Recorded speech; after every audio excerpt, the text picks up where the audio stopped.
계시록 13장은 7년 대환란의 중간 기간에 중간쯤에 일어나는 일입니다. 다니엘서 9장 27절에서도 한 일에 이제 적그리스도가 나타나면은 많은 사람들과 더불어 한 일해 동안의 언약을 굳게 맺을 것이라 했고, 또 그 일의 절반에 그 멸망케 할 가장스러운 것을 쓰지 못할 것이 그 성전에다 세우고는 세울 것이고, 그리고는 이 정한 종말까지 진노가 항백케 하는 자에게 쏟아질 것이다.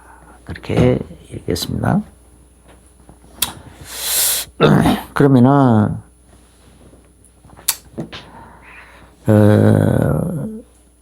오늘 여기서 보면은 짐승, 이 적그리스도에 대해서 적그리스도가 나타나는 것을 이제 성경이 이렇게 예언을 하면서 그 적그리스도를 짐승으로 표현했다.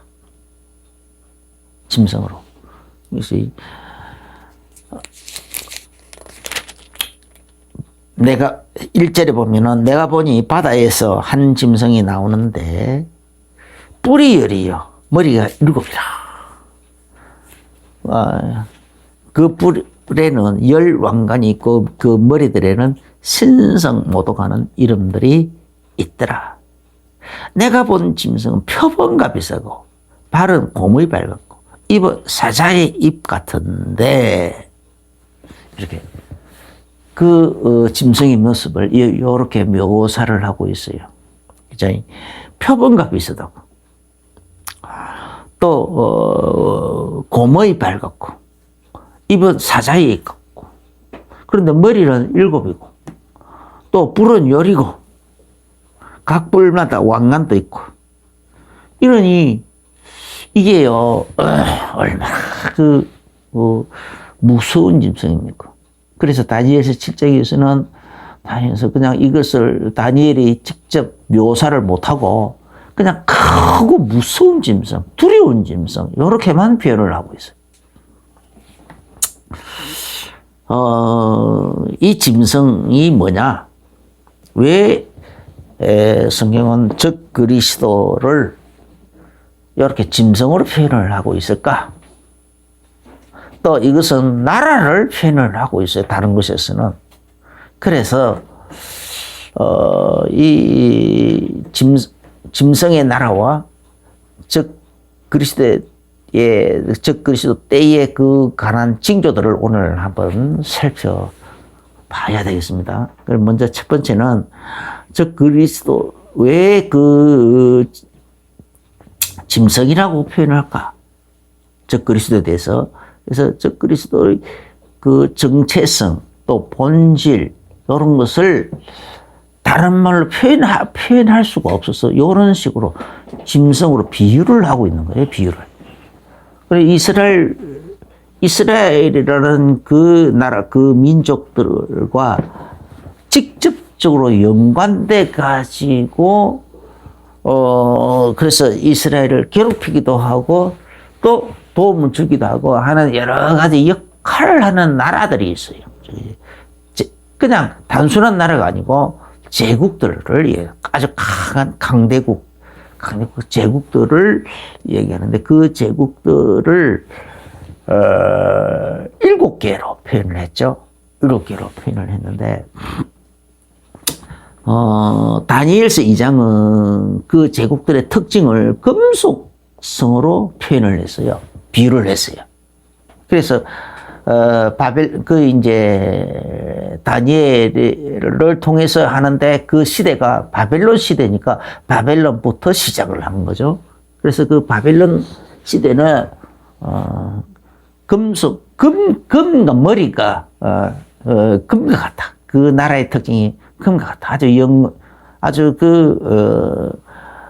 최고의 왕권을 얘기하는 막강한 권세, 황금, 그죠? 금이 최고의 가치잖아요. 최고의 가치가 있잖아. 그 다음에 이제 두 번째 나라는 페르시아라는 나라인데, 그거는 메데와 바사. 성경의 메데와 바사인데, 나라는 두 개 나라가 하나로 합쳐졌어. 그래서 나라를 만들었다. 그래서 팔이 두 개잖아요. 팔이 두 개. 그래서 두 개 나라가 하나로 합쳐졌는데, 금은, 영광은 최고의 영광이지만은 조금 물러요. 그런데 사람이 좀 단단한 이빨을 가진 사람은 이빨로 확 깨물면 깨물어져요. 그 정도로 무르단 말이에요. 그런데, 그렇지만 영광은 엄청난 거잖아요. 그런데, 은은, 금보다 약간 가치가 조금 떨어지지만은 단단하기는 더 단단해. 그래서, 메데바사는 바빌론보다 더 단단한 나라, 단단한 제국. 그래서 영광의 권세는, 왕의 권세는 조금 떨어진다. 이제 바벨론은 절대 왕권이었어요. 절대 왕권. 그런데 이 페르시아는 이제 이 법이 우선이 됐어요. 법이. 왕도 법 앞에서는 깨갱해야 되는. 그래서 왕권이 조금 절대 왕권에는 조금 멈칫다. 법이 우선이었다.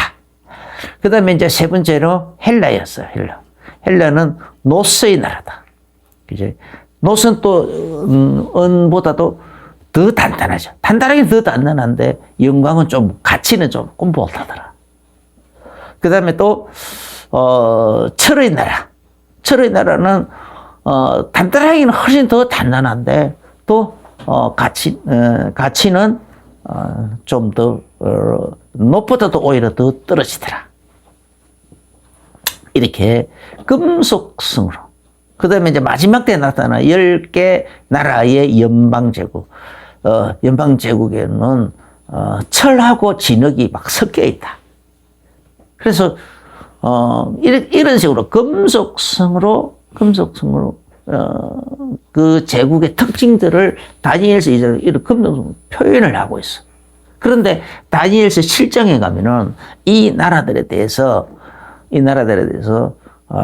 그 시대 또 이제 느부갓네살 왕의 바벨론 왕 느부갓네살 왕의 아들 벨사살 왕이거든요. 벨사살 왕 때에 또 다니엘이 또 하나 받은 계시라고 해요. 그 계시 보면은 바벨론 그러니까 이제 바다에서 다니엘서 7장 2절 이제 그 다니엘서 7장은 짐승들을 가지고 그 제국의 특징을 나라의 그 특징들을 표현을 하고 있었어. 그래서 그 표현을 하는데 다니엘서 7장 7장 2절 하반절 끝 이제 보면은 하늘에서 그죠? 그 큰 바람이 바다를 향하여 확 내리부니까 그 바다에서 네 짐승이 나오더라. 이래서 네 짐승이. 그래서 첫 번째 짐승은 보니까 이제 큰 짐승 넷이 바다에서 나오는데 그 모양이 각각 다르더라. 이렇게 하면서 다니엘 10장 4절부터 이제 8절까지 쭉 보면은 첫 번째 짐승은 사자 같은데 독수리 날개가 달려있더라. 그런데 여기는 바벨론을 얘기하죠. 그 다음에 이제 두 번째 짐승은 곰 같은데, 한쪽 편을 떨었고, 이빨, 갈비뼈 3개가 있더라. 그리고 또 먹으라 하더라. 그러니까 이제 이 페르시아 제국의 특징을 얘기한 거죠. 몸 한 편이 들렸더라. 이렇게. 몸 한 편이. 그러니까 두 나라가 연합하여서 제국을 만들었는데 한쪽으로 기울어졌더라. 그래서 페르시아, 메데하고 바사하고 연합해서 나라를 세웠지만은 페르시아 쪽으로 기울어져 가지고 결국 페르시아가 메데를 집어삼켰어요. 이제 그걸 얘기하는 거죠. 한 편을 들었더라. 그 다음에 이제 세 번째 짐승은 표범 같은데, 표범이 나왔는데, 무려, 그죠? 날개가, 새의 날개가 4개나 달려있더라. 그런데 거기다가 머리도 4개더라라는 거죠. 그러니까 헬라 제국이, 이제 이 표범 이 나라는 헬라를 표현을 하는데, 헬라 제국은, 표범이 원래 아주 날쌔잖아요. 날쌘 돌인데, 그 날쌘 그 표범에서 새의 날개까지 4개나 달려있으니 얼마나 더 빠르겠느냐. 그런데 거기다가 또 머리가 4개 달렸다?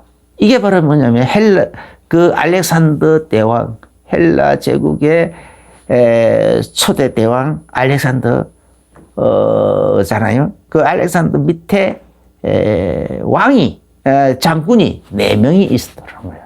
그죠? 그 4명의 장군이 있었는데 그 4명의 장군을 통해서, 그러니까, 아주 그 뛰어난 장군 4명이 있었고 그 4명의 장군을 통해서 막 정복 전쟁을 벌여가니까 아주 훨씬 더 빨라졌다 이 말이죠. 그런데 알렉산더 대왕이 죽고 난 다음에는 이 4명의 장군이 그 헬라 나라를 그냥 그대로 놔두고 헬라 문화를 놔두고 나라를 각각 다 따로 세웠어요. 따로. 그치. 따로 근데 뭐 셀루쿠스니 뭐스니 하는데 막 그런 나라들을 세워가지고, 4개의 나라로 헬라를, 그래서 그걸 표현을 하고 있어요. 이런 짐승을 가지고 하나님께서 그걸 미리 그렇게 설명하세요. 그 나라들이 나타나기도 전이에요. 벌써 바벨론 시대 때에 몇백 년 뒤에 나타날 헬라 제국에 대해서 미리 그런 식으로 예언을 하고 있다라는 거죠. 그 다음에 이제 4번째는 그냥 무섭고, 놀라운 짐승. 이렇게만 표현을. 무섭고 놀라운 짐승. 그러니까 뭐든지 다 밟아 부서뜨리고, 그냥 강한 철 이빨이 있어가지고 뭐든지 다 그냥 부셔버린다는 거예요. 강한 발과 이빨이 있어가지고 뭐든지 다 때려 부수는 그런 강력한 나라. 그것도 뿔도 열이 나이더라. 그래서 그렇게 했고, 그리고는 이제 그 다니엘서 7장에서 계속 이어서 가죠. 10뿔과 10왕. 그러니까 이 10왕의 이 시대, 그게 바로 이제 10개 나라가 연망, 그걸 이루는 건데, 그때의 적 그리스도가 나타난다는 거예요. 그때 이제 10뿔 중에 하나, 작은 뿔이 나와가지고, 뿔 3개를 그냥 뿌리째 뽑아버리고는, 그러면서 그가 받아가지고, 적 그리스도로 등장한다는 거죠. 그래서,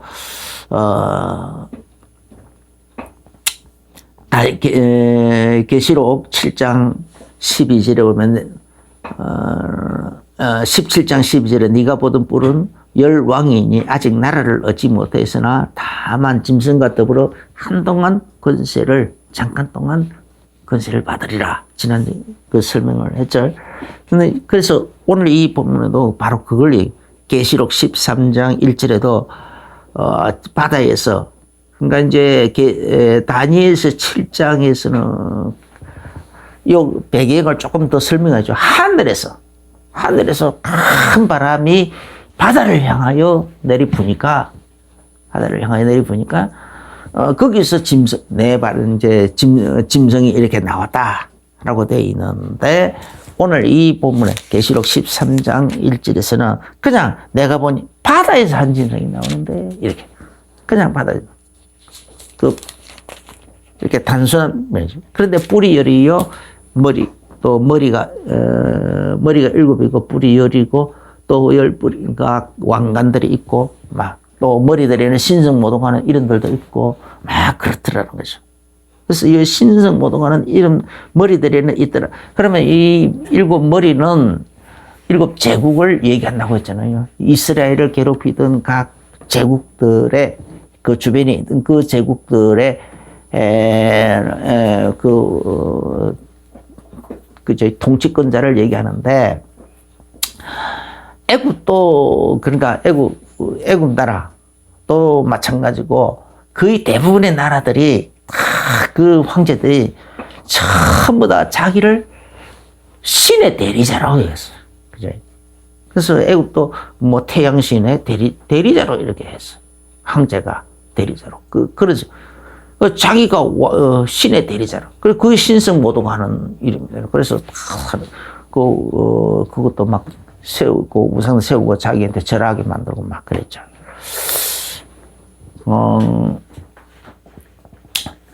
아수르도 마찬가지고, 바벨론도 마찬가지고, 바벨론 그 느부갓네살 왕은 막 그렇게 하려고 하다가, 한번 혼났죠. 혼나서. 그래서 다니엘이 그때 나서가지고, 다니엘을 통해서 또 그 느부갓네살 그 왕의 그 꿈을 통해서 하나님 미리 경고까지 다 했는데도 불구하고, 딴소리 하다가 아주 7년 동안, 사람이 정신이 가닥 돌아가지고, 막 머리털어 독수리 깃털같이 되고, 발톱은 독수리 발톱처럼 되고, 그리고 생각도 짐승의 마음을 받고, 그리고 음식도 그냥 들판에 쏟아지면서 막 풀을 뜯어먹기도 하고, 그냥 막 아무 짐승이나 막 잡아서 먹기도 하고, 생각. 완전 짐승처럼 했다. 그걸 7년 동안 했다. 7년 동안. 그렇게 지나다가 어느 날 깨달은 거예요, 하나님. 그래서 하나님 앞에 이거 내가 잘라가지고 나라를 세운 게 아니고 하나님께서 내게 막 해주신 거구나. 그렇게 이제 생각을 해가지고 완전히 회개하니까 그렇게 회개하니까 다시 총명이 돌아와가지고, 그래서 다시 왕의 자리로 다시 돌아오는 그런 사건도 생겼어요. 그래서 근데 그런 식으로. 그러면 다른 데도 뭐 헬라도 마찬가지고, 롬 이제 그 헬라 시대 때는 특히 이스라엘과 관련돼 있는 그쪽 지역에 있는 그 왕들은요, 엄청 못된 짓을 많이 했어요. 안티오쿠스 에피파네스라는 그쪽 지역의 그 셀루쿠스라는 그 나라, 그 안티오쿠스 에피파네스라는 그 왕은, 이스라엘 막 성전, 거기에 제사도 다 금지하고 막 돼지 피를 가지고 제사 지내게 하고, 온갖 못된 짓을 다 했어요. 어마어마하게 사람 많이 죽이고. 그래, 막 그런 일도 하고 그랬어. 그러니까, 그런 신성 모독하는, 그리고 뭐, 자기 우상 서서 자기 앞에 절하게 하고, 벌써 마지막 때 나타날 그리스도의 그 일들을 그때 이미 다 했다니까. 안티오쿠스 에피파네스라는 그 사람. 로마 제국 때도 마찬가지잖아요. 로마 제국의 황제도. 이 기독교인들을 직접적으로 죽이는 표면적인 이유가, 유일한 주는 로마 황제가 주다, 이거죠. 주님이 주로 불러야 된다는 거예요. 그리고 그런 로마 황제는 신의 또 대리자로. 그래서 기도를 해도 그리고 모든 것을 예배를 드려도 황제에게 다 해야 된다는 거예요. 근데 기독교인들은 예수님을 주로 모셔버리니까 거기에 대한 그래서 죽인 거거든요.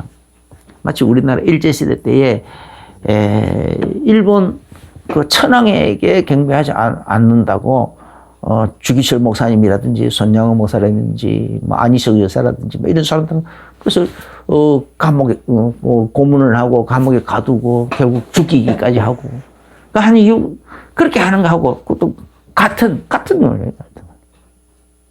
지금 지금도 이런 일들이 참 많이 일어나요. 북한에도 김일성이가 자기가 태양신이라고 말해.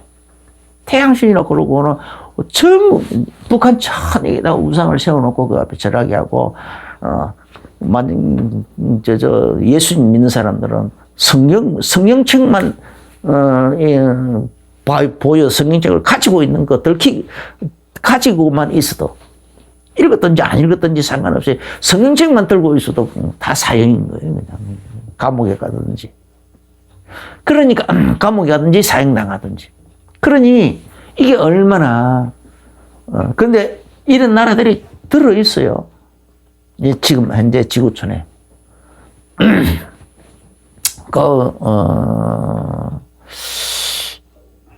이름 갑자기 생각이 안 나는데 투르크메니스탄이라는 그 나라도 그냥 거기 중앙아시아의 북한이라 그래요.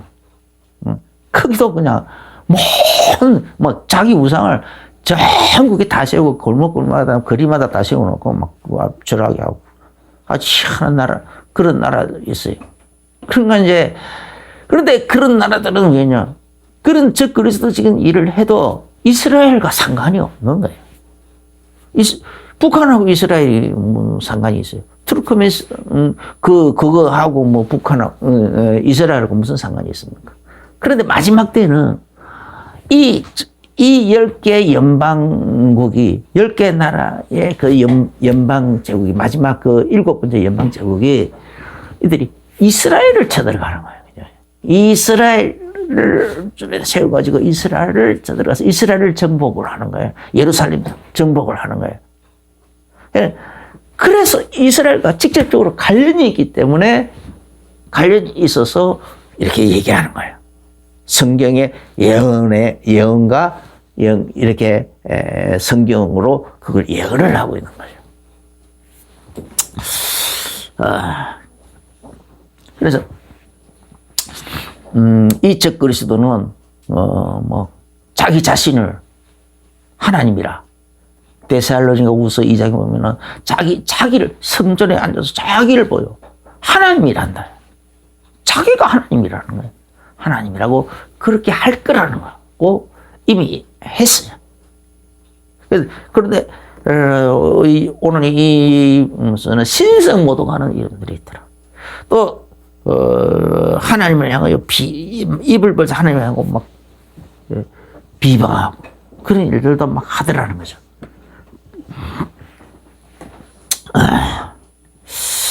그런데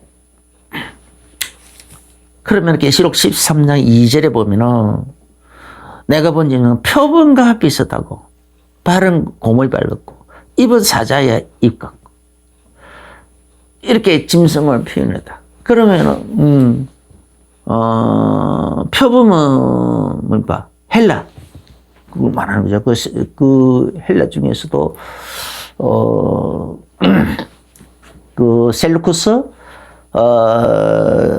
라는 그 나라 이스라엘과 직접적으로 관련되어 있는 네 장군 헬라가 4개 나라로 네 장군이 4개 나라로 나눠서 통치했다고 했잖아요. 이스라엘과 관련되어 있는 것이 셀루쿠스고 거기서 가장 극명하게 이스라엘 괴롭힌 사람이 안티오쿠스 에피파네스라는 그러니까 그 사람과 비슷하다 이 말이죠. 그 사람과 비슷하다. 표범과 내가 본 표범과 비슷하고 곰의 발 같고 곰은 뭔가 페르시아 제국이라고 했잖아요. 페르시아 제국과 비슷하고 그러니까 그 다음에 또 사자의 사자는 바벨론이라고 했잖아요. 바벨론하고 비슷하고 그러면은 우리가 여기서 이렇게 바라볼 수 있는 것이 예상해 볼 수 있는 것이 오늘날 보면은 이란하고 이라크하고 그 다음에 시리아하고 그 다음에 그 특징을 다 가진다라는 거죠.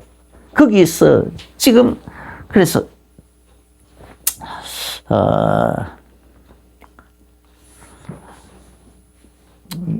계시록 13장 2절을 한 번 더 봅니다.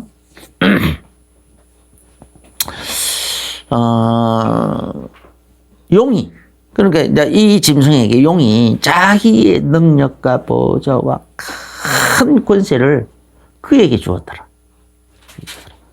이렇게 된대. 그렇게 되니까 실제로 보면은 또 권세를 받아 성도들과 이 짐승이 입을 벌려 5절부터 이렇게 보면은 또 이 짐승이 과장되고 신성 모독을 하는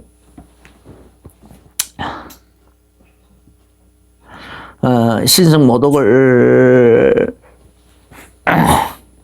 말하는 입을 받고 또 42달 동안 일할 권세를 받으니라. 7년 대환란에 여기 중반기간이 있잖아요.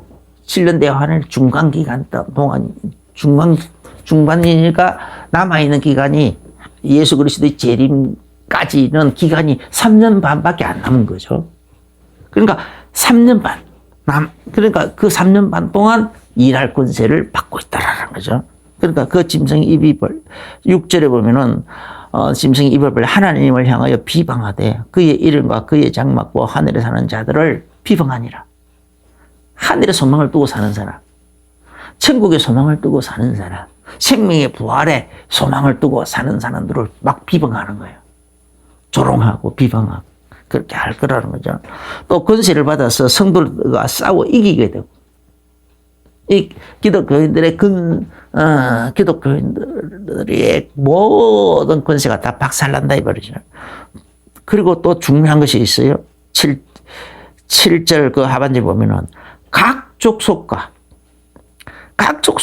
백성과 방언과 나라를 다스리는 권세를 받으니라. 각 족속과 백성과 방언과 나라를 다스리는 권세. 여기 뭔가 요 10개 나라 연방만 있는 게 아니고, 그죠? 10개 나라 연방만 있는 것이고, 각 족속과 백성과 방언과 나라. 쉽게 말해, 전 세계의 통치자로 자기 자신을 등장시킨다라는 거예요. 그런데 전 세계가 계시록 17장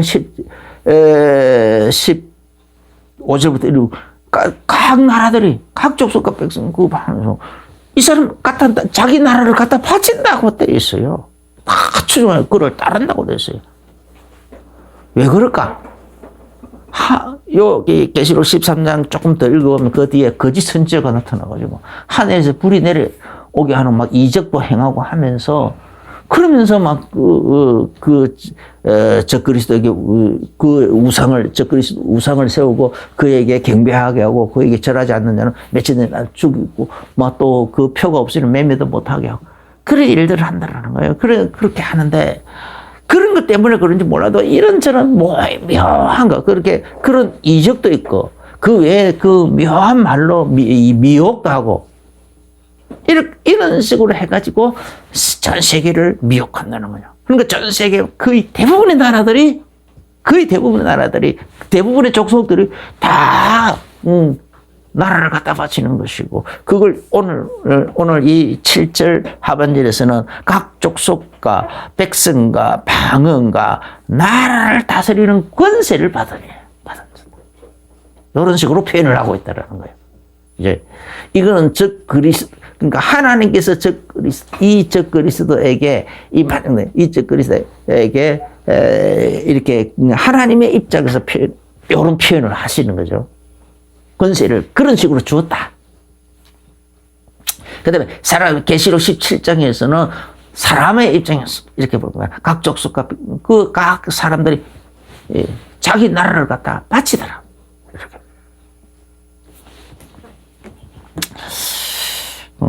그래, 그때에 또, 계시록 11장, 3절부터 12절 보면 두 증인이 막 나타나가지고 막 예언도 하고 막 권세를 받아가지고 막 예언하고 있어. 나는 지금 이걸 성경을 가지고 이런 식으로만 예언하고 있지만 별로,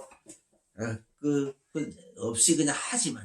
이 두 증인은 그냥 어마어마한 권세를 받아가지고 그냥 그가 입에서 말하는 대로 다 돼버리는 거죠. 불이 나와서 다 태우기도 하고 그런 일도 있고 그러면서 그냥 예언을 한다고 되어 있어요. 이 적그리스도가 등장하면은 그에 대해서 막 예언을 하겠죠. 그런데 적그리스도는 이미 전 세계 모든 사람들에게 하나의 슈퍼스타로 어마어마한 엄청난 슈퍼스타로 등장을 하고 있기 때문에 그를 그 예언하면서 저가 적그리스도고 그에게 막 절하고 막 그에게 하는 사람들은 다 하나님의 심판을 받는다 어쩐다 막 이렇게 얘기하니까 아이고 저 꼰대 저 정신 나간 놈 뭐 또라이 이러면서 뭐 그렇게 하지 않겠느냐 말이에요. 오늘은 또 마찬가지입니다. 우리가 지나치게 예수 그리스도 이 재림에 대해서 얘기하면요 다 그런 취급을 해요. 그리고 또 악한 영이 이 사단의 영이 그래요. 나는 옛날부터 이 종말론 강의를 다 할 때마다 묘한 것을 많이 봤어요. 많은 사람들이 못 들어요. 그리고 막 싫어요. 또 예배 시간에 빠져버려요. 예배 시간에 중간에 막 못 견디고 일어나서 나가버리는 사람도 있고. 그러니까 그런 것을 많이 봤어요. 지금도 마찬가지예요. 이 유튜브도 종말론 강의하면은 팍 줄어들어버려요. 조회수 팍 줄어들어요. 그러니까 그만 그 이상한 종말론 좀 아무리 봐도 아닌 것 같은 이상한 종말론 하는 거는 조회수가 많은데 정말 제대로 하는 거는 조회수가 거의 안 나와요. 이거 악한 영이 막는 것 같아.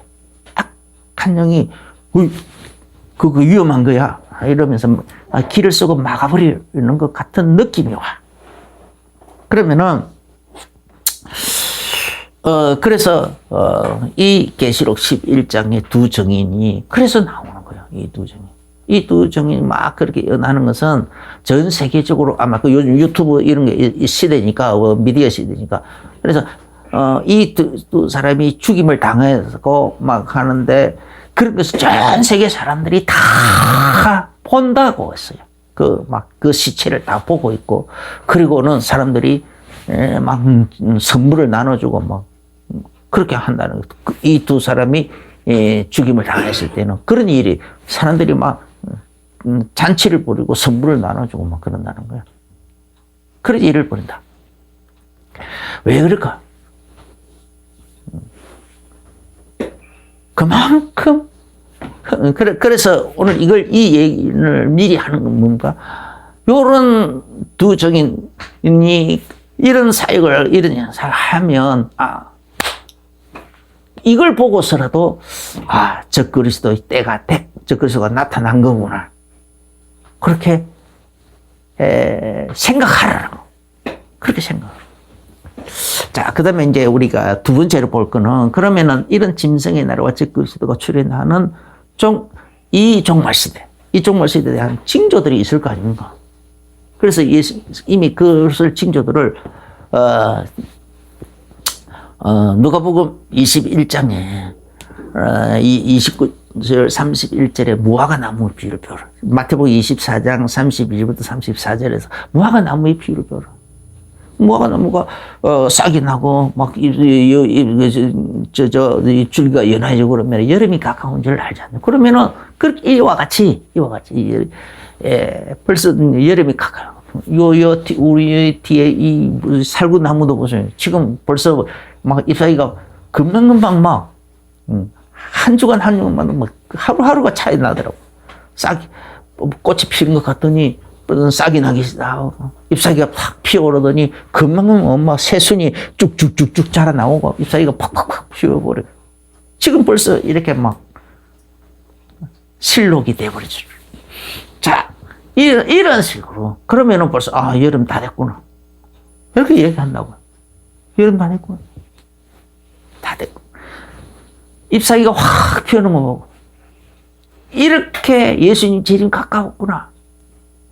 이스라엘이 독립을 하고 이스라엘뿐만 아니고 다른 나무들까지도 다. 그래서 이스라엘이 독립을 하는 그 시절, 그 1945년부터 48년 그 시절에 우리나라도 그때 독립을 했어요. 우리나라 보면 전 세계 어마어마하게 많은 나라들이 독립을 했어요. 그 이후로부터 계속적으로 독립을 하는 나라들이 나와가지고 지금은 237개 나라가 독립을 했다. 아직도 독립을 추구하고 있는 그런 나라들이 아주 많아요. 아직 몇 개 더 있어요. 그 정도로 우주에서 막 계속 이게 바로 예수님 재림하실 날이 가까웠구나. 알게 된다. 누가복음 21장 24절에서도 예루살렘은 이방인의 때가 차기까지 이방인에게 발표해라. 이렇게 했는데 AD 70년에 이제 예루살렘 성이 완전히 회파되어 가지고 예수님 말씀하신 대로 돌 위에 돌 하나도 남기지 않고 다 무너뜨려질 것이다 라고 했고, 이스라엘은 전부 다 전 세계로 뿔뿔이 다 흩어져 갈 것이다 라고 했는데 그대로 됐어. 그대로 됐다가 1945년도에 이스라엘이 다시 우리가 고토로 돌아가자 해가지고 고토로 돌아가는 운동을, 그래서 그렇게 그 운동을 벌여가지고 자꾸 돌아가서 그 지역에서 땅을 사고 농사 짓고 이렇게 살다가 1945년도에 독립을 선언을 하고 48년도에 정부 수립하고, 그리고 67년도에 예루살렘까지 회복을 했어요. 6.1 그 4차 중동전 때 이스라엘까지 회복을 했어. 그리고 1980년도는 이스라엘의 헌법에다가 아예 영구수도로 선포를 해버렸어요. 아주 그런 식으로 발표하고 딱 정해버렸어. 영구수도로 결정을 해버렸어. 그래서 이게 바로 종말시대의 아주 중요한 뚜렷한 징조가 아니냐 말이에요. 첫 번째 징조예요. 그러니까 이스라엘이 회복되고 예루살렘이 회복되는 이 첫 번째가 이게 첫 번째 징조. 두 번째 징조는 그럼 뭐냐? 누가복음 21장 10절, 마태복음 24장 7절에 민족이 민족을, 나라를 대적하여 일어날 것이다.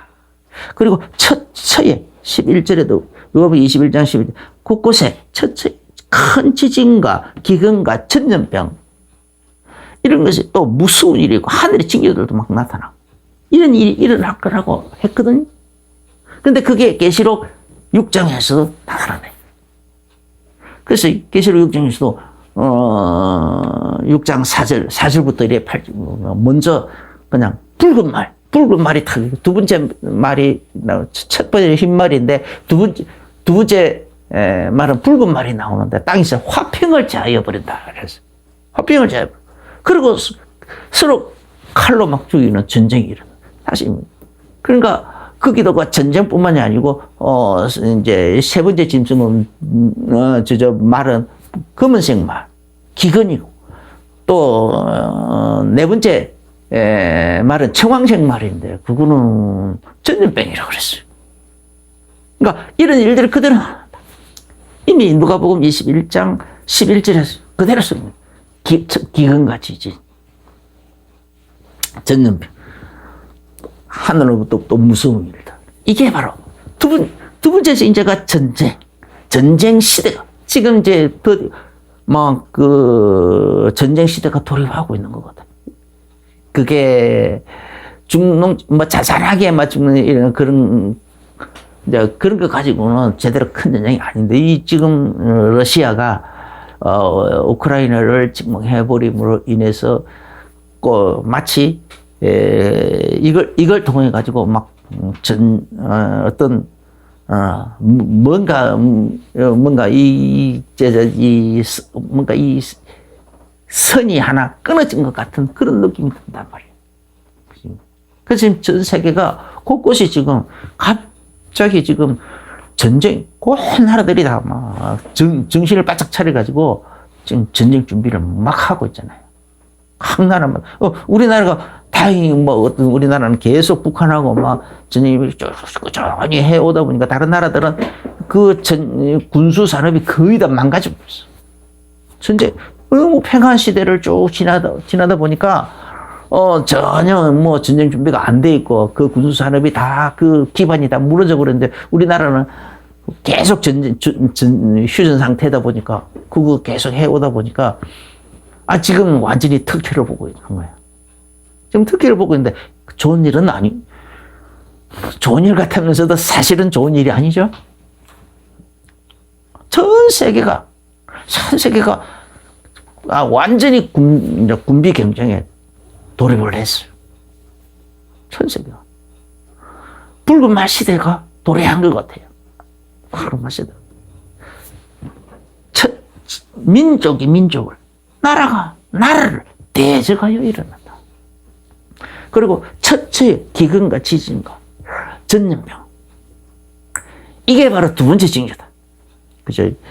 전쟁 시대 도래. 그 다음에 대자연의 징조. 이런 거라면.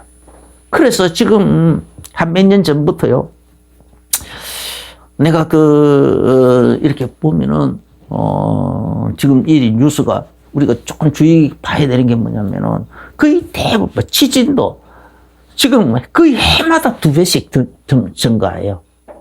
지진 적어도 한 지진이 5 이상 되는 것이 좀 큰 지진이거든요. 5쯤 되면은 이제 대지진, 그리고 이제 6, 7 이렇게 되면은 그거는 아주 큰 지진이고. 그런데 이제 그런 지진들이 벌써 2배씩 증가하고 있어요. 해마다. 거기다가, 내가 한 2년 전, 3년 전부터, 2, 3년 전부터 이렇게 보니까 기상 분야도, 이게요, 전부 다 기록을 깨고 있어요. 폭풍, 아니면 비면 비, 아니면 가뭄이면 가뭄, 또 이 온도면 온도. 이거 전부 다 기록을 다 깨고 있어요, 기록을. 그래서 또 심지어 추위면 추위, 더위, 다, 심지어 화재까지 다. 거의 다 기록을 깨요. 기상청이 생긴 이래로. 가장, 그 소리를 계속 듣고 있다니까요. 계속 듣고 있어. 이걸 지금 사람들한테 그냥 답이 안 나오니까, 성경을 모르니까 뭐라고 하느냐. 지구온난화 때문에 일어난 거다. 막 이렇게 하는데 무슨 지구온난화하고 지진하고 관련이 있냐고요. 그 다음에 세 번째 징조들입니다. 사회적 징조들. 그래서 사회적 징조. 마태복음 24장 24절에 거짓 그리스도들과 거짓 선지자들이 많이 일어난다고. 많이 일어날 거라고. 얼마나 많이 일어났어요. 우리나라에서도 자칭 하나님이라 하고 자칭 그리스도라고 하는 사람들이 수십 명이에요.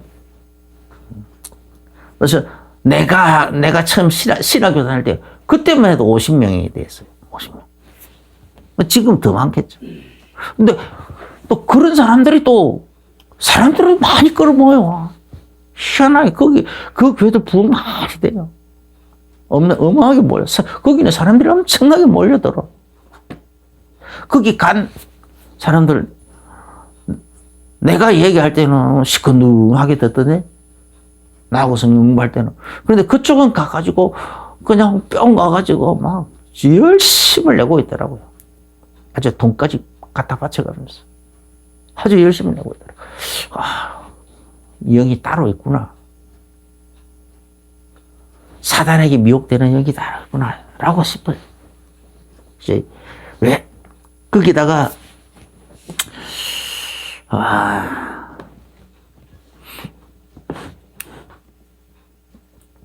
이 마태복음 24장 9절 또 누가복음 21장 17절에서 보면은 예수 이름으로 말하면 예수님께서 너희가 내 이름으로 말하면 또 내 이름 때문에 모든 민족에게 모든 사람에게 미움을 받아서 미움을 받을 것이고 핍박을 받았고 그렇게 된다.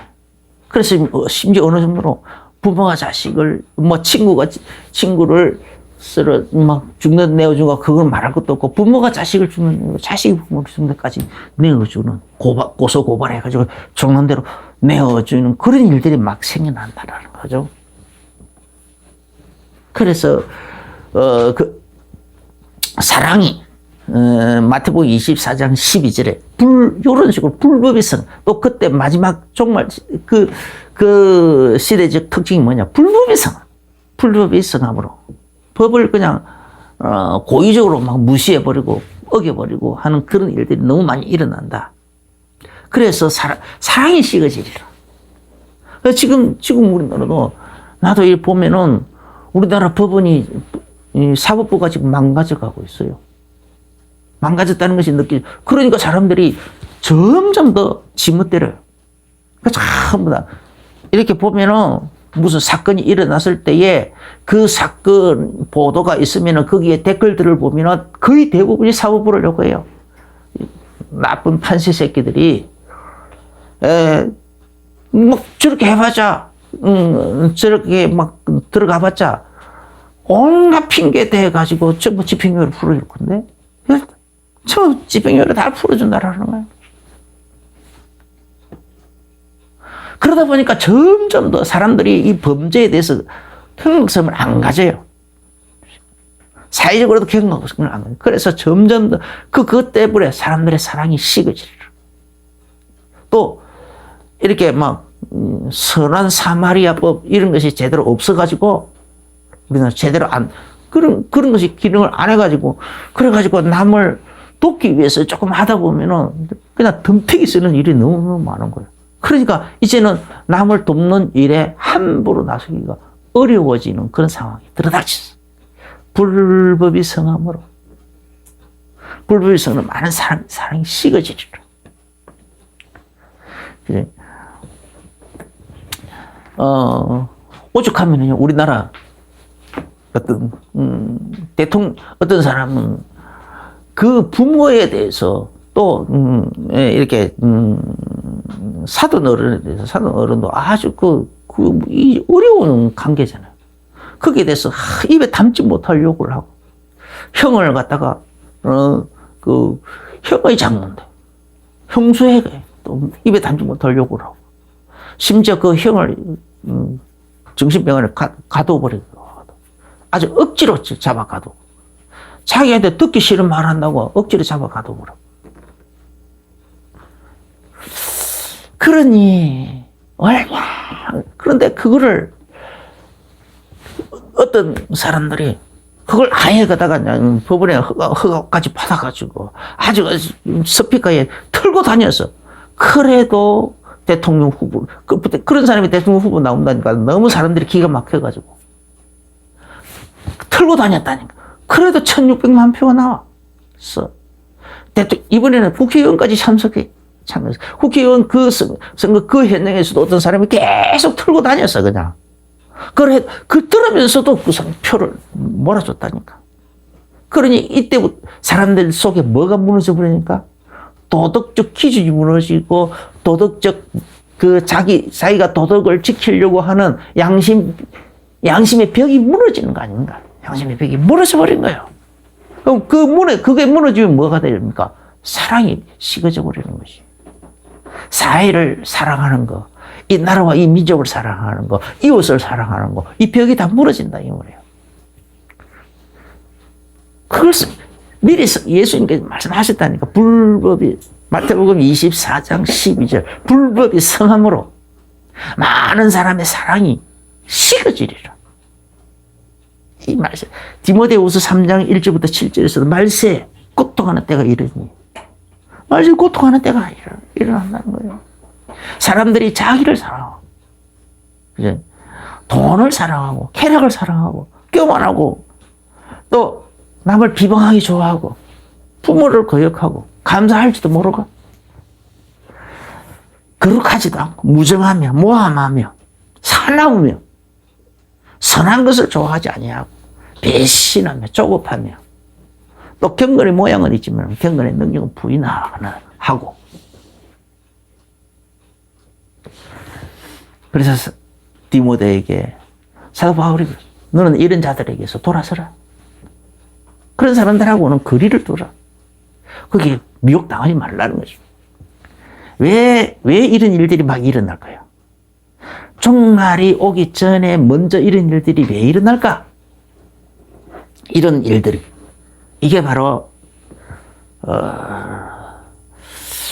곡식과 가라지를 선별하는 작업인 거예요.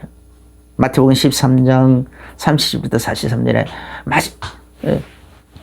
이렇게 곡식이 자랄 때 가라지도 막 같이 자라는구나. 그러면은 그래서 마지막 곡식 가서 하나님이 가려낸다.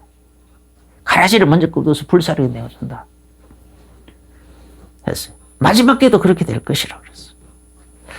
이제 또 마태복음 13장 48절부터 50절에 보면 좋은 물고기를 천국은 마치 좋은 물고기를 뭐는 어부와 같다. 그 물에 가득한 고기를 갖다가 끌어내고서는 좋은 고기만 담고 나쁜 고기는 갖다 버리고 이렇게 선별을 하는 작업. 좋은 물고기, 나쁜 물고기 선별하고 곡식과 가라지를 선별하는 작업. 그 작업이 바로 이런 시대적인 표징이라고 해요. 그렇게 나는 보여져요. 그래서 우리는 항상 순교의 이런 세대상 앞에서 내 자신을 지킬 수 있는 가장 중요한 바로미터가 뭡니까? 성령님께 내 자신을 맡기는데 그 속에서도 순교의 각오가 돼 있어요. 항상 순교의 각오가 돼 있어야만 비로소 이길 수 있는 거야. 내가 여러 가지로 경험해 왔을 때 다른 것으로는 이길 방법이 없어요. 순교의 각오가 돼 있을 때 이제 직접 간접으로 다 볼 때 순교 각오되어 있는 사람들 많이 요런 미혹을 이길 수 있고 그런 이런 시대적인 흐름에 떠내지 않고 그 속에서도 자기 자신을 지킬 수 있는 힘이 있더라고요. 우리가 순교의 각오가 있으려면 먼저 구원의 확신이 있어야 되겠죠. 그 다음에 생명의 부활에 대한 확신이 있어야 되겠죠. 예수님 재림하실 것에 대한 분명한 확신이 있어야 되겠죠. 예수님 재림이 임박했다는 것에 대한 그 확신도 있어야 되겠죠. 이런 확신들을 가지고 깨어있게 되실 예수 이름으로 축원합니다. 기도하겠습니다. 주 예수님 감사합니다. 오늘 우리들에게 은혜를 베풀어 주시어서 살아계신 이 하나님의 말씀 가운데서 특별히 오늘 마지막 시대 때에 대한 그 징조들 또 적그리스도의 특징에 대해서 징조들과 적그리스도에 대한 그 특징들 왜 짐승이라고 했는지 이런 것에 대해서 우리가 일부분에라도 말씀을 갖게 해주시 감사합니다. 이 말씀을 갖고 우리가 깊이 묵상해서 날마다 더 풍성하게 더 폭넓게 깨달아지는 은혜가 있게 하여 주옵소서. 그리고 항상 우리 자신을 지켜서 어떤 상황이 들어닥쳐도 나는 순교의 각오로 이겨나가겠다고 하는 그런 각오, 자신감을 그런 각오를 가지고 살아갈 수 있도록 축복하여 주옵소서. 예수님 이름으로 기도합니다. 아멘. 이제는 우리 주 예수 그리스도의 크신 은혜와 하나님 우리 아버지의 지극하신 사랑하심과 성령님의 내주 인도 교통 충만하신 그 은혜가 오늘 말씀을 때 즉 그리스도의 때가 가까우는 이때에 그 여러 가지 징조들에 들어가 말씀을 받으면서 이 말씀 속에서 깨어있기로 결론을 내리고 결단을 내리는 모든 순간들에게 이제로부터 영원까지 항상 함께 계실지어다. 아멘.